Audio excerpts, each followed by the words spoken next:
cheating girlfriend. Got pregnant by another man, so I exposed her affair to her family. Now she's begging for forgiveness, but I'm moving on and letting her deal with the consequences. If you just skim through the title, you might think I'm the villain here. But trust me, I'm not. I realized in my early teens that I didn't want to have kids. My parents didn't push back on it, but they did say I might change my mind someday. Since I'm not their only child, they figured they'd still get grandkids eventually. When I turned 20, I went ahead and got a vasectomy. 2 years later, at 22, I met my girlfriend. From the start, I was upfront about my decision to stay child-free. I'm pretty sure I told her about the vasectomy early on, but honestly, I think there was some drinking involved, so I can't be sure she remembers. We'd been dating for about 1.5 years when she moved in with me.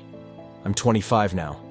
2 weeks ago, I came home from work, and there she was, standing in the living room with a big smile on her face. She showed me a positive pregnancy test. At first, I thought it was one of those TikTok pranks, so I played along. But when she didn't reveal it as a joke, I knew what was really going on, though I kept pretending. That night, around midnight, I started sending out emails.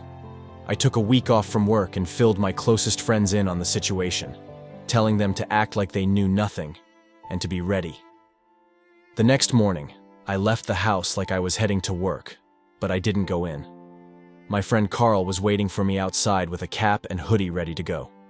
We spent the entire week following Katie, and on the third day, she met up with the guy she was seeing behind my back. We followed them to a motel, and Carl even tailed the guy back to his home. Turns out, he's married with kids. We put together a plan. I convinced Katie to visit her parents last Saturday to share the good news. While we were there, I gave my friends the keys to my place. At her parents' house, we had lunch with her family, and then Katie broke the news to them. Everyone was over the moon. A little while later, I got a call that I had to take.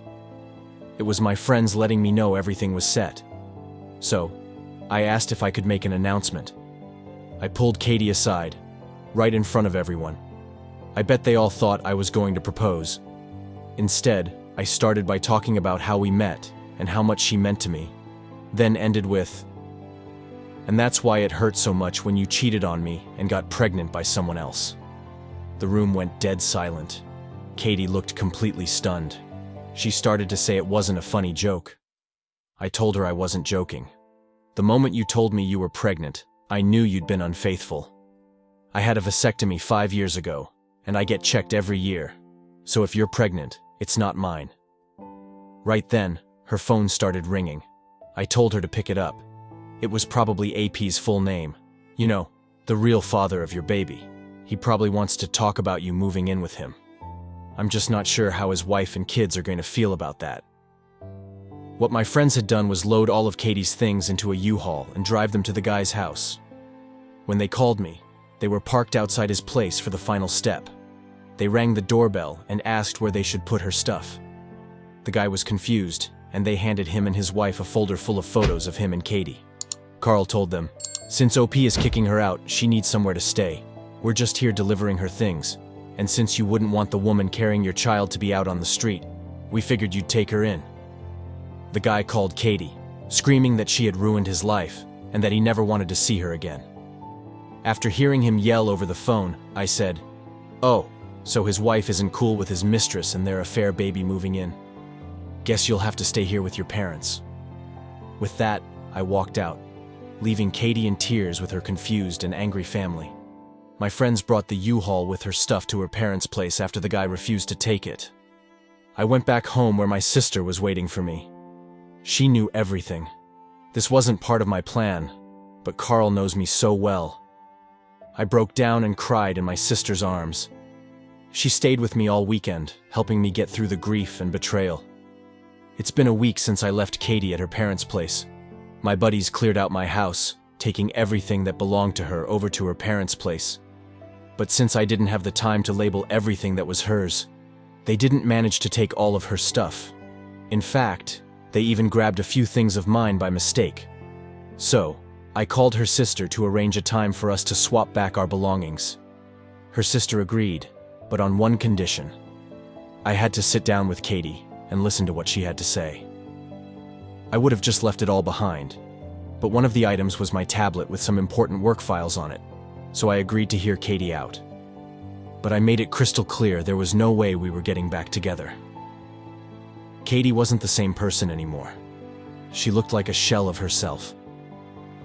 She tried to start with some small talk, but I cut her off right away, telling her that wasn't what I was there for. She wanted to apologize. That's when I almost lost my cool. I wanted to scream at her for tearing apart what we had. I wanted to shout that I couldn't just accept a simple sorry for breaking my trust. But I didn't yell. I kept my mouth shut. I didn't accept her apology, but I didn't reject it either. I just stayed silent.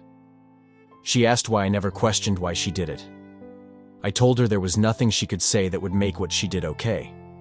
So it didn't matter what excuse she came up with. She explained that she genuinely believed the child was mine since we hadn't been using protection, vasectomy with yearly checkups, and she hoped that once I saw she was pregnant, I'd change my mind about being child-free. I told her that was a stupid assumption, and it was clear she hadn't used protection with her affair partner. She said it was unfair of me to expose the affair to her family, that I didn't have to do that. My response was, "You're right, I didn't have to. I chose to. Just like you chose to cheat on me, just like your affair partner chose to cheat on his wife. These are just the consequences of those choices."